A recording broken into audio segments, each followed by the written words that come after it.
এমন হুমড়ি খেয়ে সাদা পাথর লুটের কারণ কি?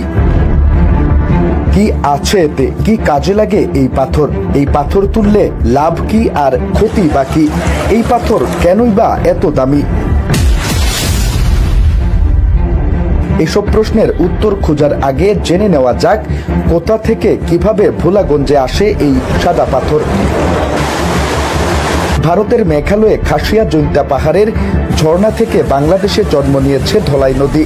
বর্ষায় সেই ঝর্ণার পানির স্রোতে ধলাই নদী হয়ে ভোলাগঞ্জে নেমে আসে অগণিত সাদা পাথর।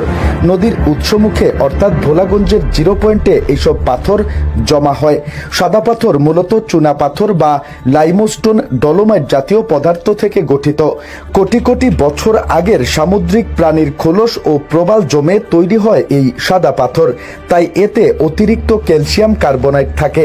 শক্তির দিক থেকে এই পাথর ইট এবং অন্যান্য পাথরের তুলনায় অনেক বেশি দৃঢ়।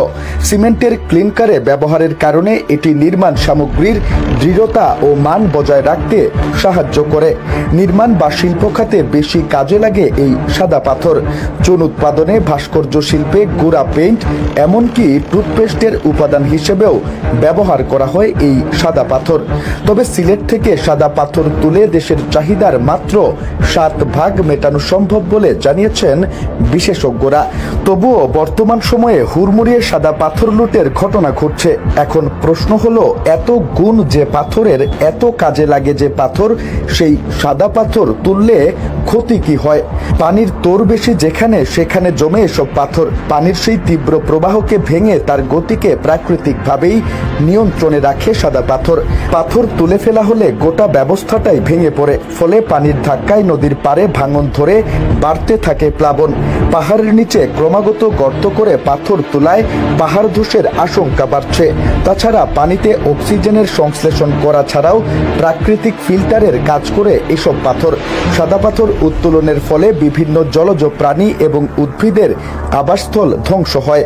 সাদা পাথর প্রাকৃতিক সৌন্দর্য নষ্ট হওয়ার কারণে পর্যটকদের আকর্ষণ কমে যায়, যা স্থানীয় অর্থনীতিতে নেতিবাচক প্রভাব ফেলে।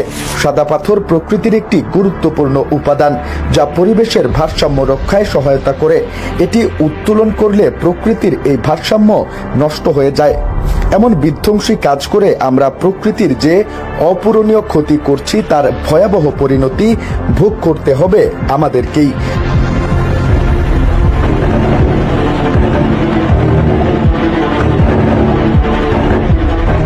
তাই তো মনে রাখা উচিত, অর্থের লোভে যে পৃথিবীটা আমরা ধ্বংস করছি, এই পৃথিবী ছাড়া আমাদের আর কোথাও যাওয়ার জায়গা নেই।